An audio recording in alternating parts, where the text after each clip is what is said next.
Hello everyone. तो आज का जो हमारा टॉपिक है वो है width of a central and secondary maxima. तो जैसा कि हमने लास्ट वीडियो में कंडीशंस को स्टडी किया, फर्स्ट सेंट्रल मैक्सिमा की कंडीशन, सेकेंडरी मैक्सिमा की कंडीशन, मिनिमा की कंडीशन। लेकिन अब हम इसके विड्थ को कैलकुलेट करेंगे कि भाई सेंट्रल मैक्सिमा का विड्थ कितना होगा और सेकेंडरी मैक्सिमा जितने भी मिलते हैं उनके विड्थ कितनी होगी। ठीक है, तो आप इसको समझने की कोशिश करिए। पहले डेफिनेशन ऐसा है कि the angular width of the central maxima is the distance between the first minima on the either side. तो देखो ये इस तरह से आपका डिस्ट्रीब्यूशन पैटर्न मिलता है डिफ्रैक्शन में। तो ये है आपका सेंट्रल मैक्सिमा जो सबसे बड़ा होता है और जिसका इंटेंसिटी भी सबसे ज्यादा होता है। उसके बाद यहाँ पे ये जो वैल्यू, ये जो इंटेंसिटी फॉल हुई, ये है आपका मिनिमा, मतलब यहाँ पे डार्क स्पॉट होगा, यहाँ पे भी डार्क स्पॉट होगा। तो ये जो पहली दो मिनिमा आपको दिखाई दे रही है बोथ द साइड में, उसको बोलते हैं फर्स्ट मिनिमा। ठीक है, इसको बोलेंगे सेकंड मिनिमा, थर्ड मिनिमा, और ये जो छोटे छोटे पीक जो है ना जितने भी, उनको बोलेंगे सेकेंडरी मैक्सिमा। ठीक है, तो सेंटर वाला सबसे बड़ा है इंटेंसिटी वाइज भी और साइज वाइज भी। ठीक है, तो ये जो फर्स्ट मिनिमा है यहाँ पे दोनों साइड पे, मतलब इस सेंटर के आजू बाजू क्या होता है, डार्क स्पॉट होता है। ठीक है, जैसे हमने उस डायग्राम में पढ़ा था, ये रहा, ये सेंटर है, तो ये फर्स्ट मिनिमा है, ये भी फर्स्ट मिनिमा है ऑन द आइदर साइड, दोनों साइड पे एक एक फर्स्ट मिनिमा होगी। तो एक ब्राइट एक डार्क, एक ब्राइट एक डार्क, इस तरह से पैटर्न होता है इंटरफेरेंस डिफ्रैक्शन में। ठीक है, तो ये दोनों के बीच की जो डिस्टेंस होगा, उस डिस्टेंस को बोलेंगे हम width of a central maxima. ठीक है, तो इसको बोलेंगे width of the central maxima, ये दोनों के बीच की विड्थ को हम बोलेंगे width of the central maxima. देखो वही चीज हमने यहाँ पे एक और डायग्राम में बताई है कि इस तरह से ये ओपनिंग है, यहाँ से वेव निकलेंगे, इसका विड्थ है स्मॉल है। अब वेव निकलेंगे तो वेव डिफ्रैक्ट होंगे, डिफ्रैक्ट होंगे मतलब इस तरह से स्प्रेड हो जाएंगे, स्प्रेड होंगे। तो यहाँ पे देखो इस तरह से स्क्रीन के ऊपर आपको इंटेंसिटी पैटर्न मिल रही है, ये रही। अब ये रहा आपका सेंट्रल मैक्सिमा जो बिल्कुल सेंटर में मिलता है, थीटा बराबर 0 डिग्री पे, मतलब ये एंगल सामने। तो ये आपका जो सेंट्रल मैक्सिमा है इस तरह से, इसकी मुझे विड्थ निकालनी है। तो विड्थ कितनी होगी, तो ये सेंट्रल मैक्सिमा के बाजू में क्या है, फर्स्ट मिनिमा, और ये भी रहा फर्स्ट मिनिमा। तो फर्स्ट दोनों फर्स्ट मिनिमा के बीच के डिस्टेंस को हम बोलेंगे width of the central maxima. तो हम एक्चुअली करेंगे क्या, हम इसकी विड्थ निकालने के लिए दो फर्स्ट मिनिमा के बीच का डिस्टेंस निकालेंगे, तो आपको सेंट्रल की विड्थ मिल जाएगी। ठीक है, तो ये स्क्रीन के डिस्टेंस है डी बराबर। अब देखो यहाँ पे एंगल निकल रहा है, सेंटर से एंगल है थीटा, और यहाँ पे भी एंगल है थीटा, और इस विड्थ का सिंबल है बीटा 0। तो यहाँ पे अगर मैं डायग्राम के ऊपर से थीटा की वैल्यू निकालो तो थीटा इज इक्वल टू क्या होगा, तो थीटा इज इक्वल टू क्या होगा, तो theta is equal to lambda upon a. अब ये इक्वेशन कहां से आया, तो ये इक्वेशन हमने आगे से निकाला बराबर, कि भाई जो आपका जो सेंट्रल मैक्सिमा में मिलता था बराबर, तो सेंट्रल मैक्सिमा की जो फेज डिफरेंस की कंडीशन की वो क्या थी बराबर, तो ये मिनिमा है, मिनिमा है ना, ये मिनिमा है, ये मिनिमा है। तो मैंने जैसे बोला कि मुझे मिनिमा के बीच का डिस्टेंस निकालना है, तो फॉर मिनिमा जो पाथ डिफरेंस की कंडीशन थी वो ऐसी थी, ए साइन थीटा बराबर लेमडा। याद करिए लास्ट वीडियो में हमने पढ़ा पाथ डिफरेंस की कंडीशन थी ए साइन थीटा बराबर लेमडा। तो अगर थीटा बहुत ही छोटा है तो sine theta is nearly equal to theta हो जाएगा। तो आपका थीटा बराबर क्या हो जाएगा, ए जो है ना इसके नीचे चला गया, तो लेमडा अपॉन ए। तो ये इक्वेशन जो हमने यहाँ पे लिखा बराबर, तो इस तरह से हमने मिनिमा के लिए कंडीशन लिखी, क्योंकि मुझे मिनिमा के बीच के डिस्टेंस को निकालना है। इस थीटा को क्या बोलते हैं, इसको क्या बोलते हैं पता है, दिस थीटा, मतलब ये theta is equal to lambda upon a, यहाँ पे लिख रहा हूँ, बॉक्स बना देते हैं हम इसको। ठीक है, इसको बोलते हैं half angular width, half angular width, क्योंकि आपको थीटा मतलब यहाँ पे आधा ही है ना, ये एंगल आधा ही है, मुझे तो पूरा विड्थ निकालना है, पूरा विड्थ निकालने के लिए मुझे पूरा एंगल निकालना पड़ेगा बराबर। तो मुझे आधा मिला थीटा, तो अब मुझे पूरा मिल जाएगा कि भाई एंगुलर विड्थ जो है of central maxima that is equal to twice of the theta, क्योंकि आधा मिला आपको थीटा, तो पूरा कितना मिलेगा, twice of the theta, and that is equal to twice of lambda a, lambda by a. तो ये मुझे इक्वेशन मिल गया angular width of a central maxima. बहुत ही सिंपल सा डेरिवेशन है, angular width of the central maxima बराबर। तो ये इस तरह से मुझे इसका एंगुलर विड्थ मिला, मतलब एंगल मिलता है यहाँ पे कि भाई कितना स्प्रेड हुआ होगा सेंट्रल मैक्सिमा, कितने एंगल तक स्प्रेड हुआ होगा, तो इस तरह से मिलता है। अब मैं एक दूसरा टर्म निकालूंगा, वो दूसरा टर्म क्या है, तो अब मैं यहाँ पे निकालूंगा लीनियर विड्थ बराबर। तो हम यहाँ पे निकालेंगे linear width of central maxima.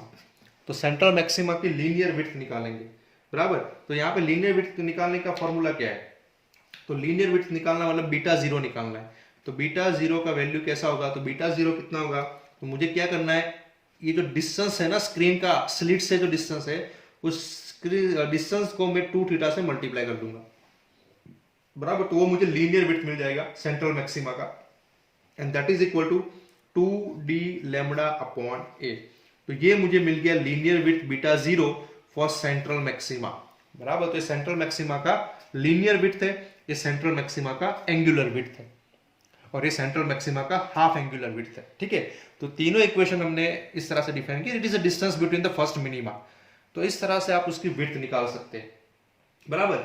अब मैं निकालने वाला हूं, सेंट्रल का काम हो गया हमारा यहाँ पे, अब हम निकालने वाले हैं सेकेंडरी मैक्सिमा के लिए कि भाई width of a secondary maxima, बराबर। तो लीनियर टाइटल लगा देते, linear width of secondary maxima. Secondary maxima का लीनियर विड्थ कितना होगा भाई, तो देखो लीनियर विड्थ सेकेंडरी मैक्सिमा क्या होता है, तो इसको सेकेंडरी मैक्सिमा बोलते हैं। ये रहा, ये सेकेंडरी मैक्सिमा है, ये सेकेंडरी मैक्सिमा है, ये भी सेकेंडरी मैक्सिमा है, बराबर। तो सेकेंडरी मैक्सिमा का विड्थ भी निकालेंगे, कैसे निकालेंगे, मान लो मुझे इसका विड्थ निकालना है या फिर इसका निकालना है। तो फर्स्ट मिनिमा और ये सेकेंड मिनिमा है, this is a second minima, second minima, बराबर। तो ये फर्स्ट मिनिमा है और सेकेंड मिनिमा है। तो अगर मैं फर्स्ट मिनिमा और सेकेंड मिनिमा के बीच का डिस्टेंस निकाल दूं सेंटर से, तो मुझे सेकेंडरी मैक्सिमा का विड्थ मिल जाएगा, समझे कि नहीं। देखो फर्स्ट मिनिमा का डिस्टेंस कितना है, मान लो ये डिस्टेंस है 5 सेंटीमीटर और यहां से डिस्टेंस है 10 सेंटीमीटर। तो 10 माइनस में 5 करूंगा तो मुझे बीच की दूरी 5 मिल जाएगी, और ये जो बीच की दूरी जो 5 मिलेगी वो होगा width of the secondary maxima, बराबर। वो क्या होगा, width of the secondary maxima. तो मुझे इसका विड्थ निकालना है, आप समझे कि नहीं। फॉर एन एग्जांपल मान लो मुझे इसका विड्थ निकालना है, ये सेकेंडरी मैक्सिमा है, this is a secondary maxima. अगर मुझे इसका विड्थ निकालना है तो मुझे क्या करना पड़ेगा, इसका और इसके बीच का डिस्टेंस निकालना पड़ेगा। अब ये क्या है, ये फर्स्ट और सेकेंड मिनिमा है, this is a second minima, और ये क्या है, थर्ड मिनिमा है। तो मैं सेकेंड मिनिमा और थर्ड मिनिमा के बीच की दूरी निकाल दूं तो मुझे सेकेंड मैक्सिमा का विड्थ मिल जाएगा, ठीक है। तो मान लो सेंटर से ये दूरी है 10 सेंटीमीटर और यहां से ये दूरी है 15 सेंटीमीटर। तो 15 में से 10 को माइनस करूं तो मुझे बीच की दूरी मिल जाएगी 5 सेंटीमीटर, और ये 5 सेंटीमीटर क्या होगा, सेकेंडरी मैक्सिमा का विड्थ, समझेंगे नहीं लॉजिक। तो इस लॉजिक से हम सेकेंडरी मैक्सिमा का विड्थ निकालेंगे, बराबर। तो यहां पे कैसे निकालेंगे, तो इसको लिखने का तरीका क्या है कि it is the separation between, ऐसे लिखते हैं, it is the separation between n and n+1 minima, मतलब कि दूसरा और तीसरा, तीसरा और चौथा, चौथा और पांचवा, लाइक दैट। जैसे दूसरा तीसरा, पहला दूसरा, तो बीच में इसकी विड्थ मिलेगी, दूसरा तीसरा तो इसकी विड्थ मिलेगी, तीसरा चौथा तो इसकी विड्थ मिलेगी। आप समझे कि नहीं। देखो अगर मैं बोलूं इसका विड्थ निकालना है तो पहला और दूसरे के बीच का डिस्टेंस निकालूंगा तो मुझे पहले इसकी विड्थ मिलेगी, दूसरे और तीसरे के बीच का डिस्टेंस निकालूंगा तो इसकी विड्थ मिलेगी, तीसरे और चौथे के बीच का डिस्टेंस निकालूंगा तो इसकी विड्थ मिलेगी। तो इस तरह से आपको दो सेकेंडरी कंसेक्यूटिव जो मिनिमा है उनके बीच की दूरी निकालोगे, सेपरेशन निकालोगे, तो आपको सेकेंडरी मैक्सिमा का विड्थ मिल जाएगा। तो मैं मान लेता हूं, चलो nth मिनिमा जो है ना, nth मतलब कोई भी नंबर ले लो, nth मिनिमा का इक्वेशन क्या होगा, तो nth मिनिमा का इक्वेशन था आपका जो था theta n is equal to n lambda upon a, ठीक है। इन जनरल जैसे मिनिमा का इक्वेशन लिखा ना मैं, थीटा बराबर लैम्बडा अपॉन a, थीटा बराबर लैम्बडा अपॉन a, तो nth मिनिमा का n लैम्बडा अपॉन a, ठीक है। तो फिर n+1 का क्या होगा, n+1 मिनिमा जो है उसका इक्वेशन क्या होगा, theta n+1 is equal to n+1 lambda upon a, ठीक है। तो आपको एंगुलर विड्थ कितना मिलेगा, तो अब मैं पहले एंगुलर विड्थ निकालूंगा, फिर उसके बाद हम लीनियर विड्थ निकालेंगे, बराबर। पहले मैं एंगुलर विड्थ निकालूंगा, उसके बाद हम लीनियर विड्थ निकालेंगे। तो एंगुलर विड्थ कितना है, एंगुलर विड्थ हमारा कितना होगा, तो इसको सब्ट्रैक्ट करना पड़ेगा, theta n+1 minus theta n, मतलब 3 - 2 4 - 3 लाइक दैट। तो आपको बीच वाला जो सेंट्रल मैक्सिमा है, सॉरी सेकेंडरी मैक्सिमा है, उसका हमें विड्थ मिल जाएगा। तो this is equal to n plus 1 lambda upon a minus n lambda upon a. ठीक है, तो ये हमें मिल गया। तो ये इसको सब्ट्रैक्ट करोगे तो क्या मिलेगा, लेमडा अपॉन ए। तो मुझे ये एंगुलर विड्थ मिल गई। तो लीनियर विड्थ कितना होगा, तो यहां पे ऐसे लिखते हैं linear width of secondary maxima that is equal to, जैसे ऊपर वाले को लिखा हमने, क्या होगा, beta is equal to screen distance multiply by angular width. Screen distance multiply by angular width मतलब कि beta is equal to lambda upon a into d. तो लैम्बडा डी बाय ए या डी लैम्बडा बाय ए। तो this is nothing but the width of the secondary maxima. तो इस तरह से secondary maxima का विड्थ मिला। तो ये सेकेंडरी मैक्सिमा का विड्थ है, ये सेंट्रल मैक्सिमा का विड्थ है। दोनों के इक्वेशन को ध्यान से देखिए आप एक बार, आपको कोई फर्क दिखाई दे रहा है, ये भी लेमडा डी बाय ए आता है, ये भी लेमडा डी बाय ए आता है, लेकिन यहाँ पे एक रिलेशन बन जाता है। रिलेशन ऐसा बनता है कि भाई beta 0 is equal to twice of beta, मतलब जो सेंट्रल मैक्सिमा होगा उसका विड्थ सेकेंडरी मैक्सिमा से डबल होगा। मतलब ये जो सेंट्रल मैक्सिमा है ना, ये वाला, इसका जो विड्थ होगा ना, इन सब से डबल होगा, इन सब से डबल होगा, इन सब से डबल होगा। ठीक है, इन सब से ये डबल होगा। तो ये इस तरह से हमें ये चीज पता चलती है बराबर कि सेकेंडरी मैक्सिमा का जो विड्थ है इन सब से डबल होगा।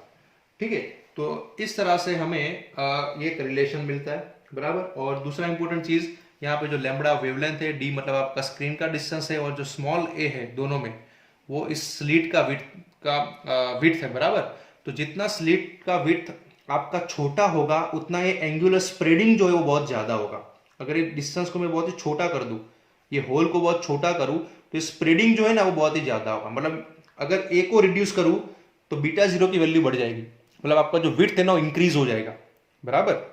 ये मान लो पहला होल इतना छोटा है, इतना छोटा है, तो यहाँ पे जो वेव जो मिलेगा वो इतना मिलेगा बराबर, ऐसे मिलेगा बराबर। अगर मैं इसको और छोटा कर दूं बराबर, तो ये जो वेव मिलेगा थोड़ा स्प्रेडेड मिलेगा। तो देखो स्प्रेडिंग, ये कम स्प्रेड है, ये ज्यादा स्प्रेड है।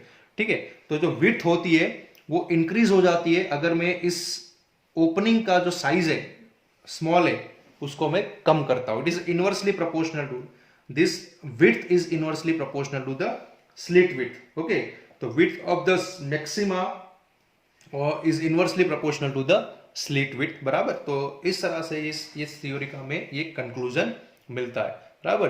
तो यहाँ पे ये था हमारा derivation width of the central maxima and secondary maxima. Thank you.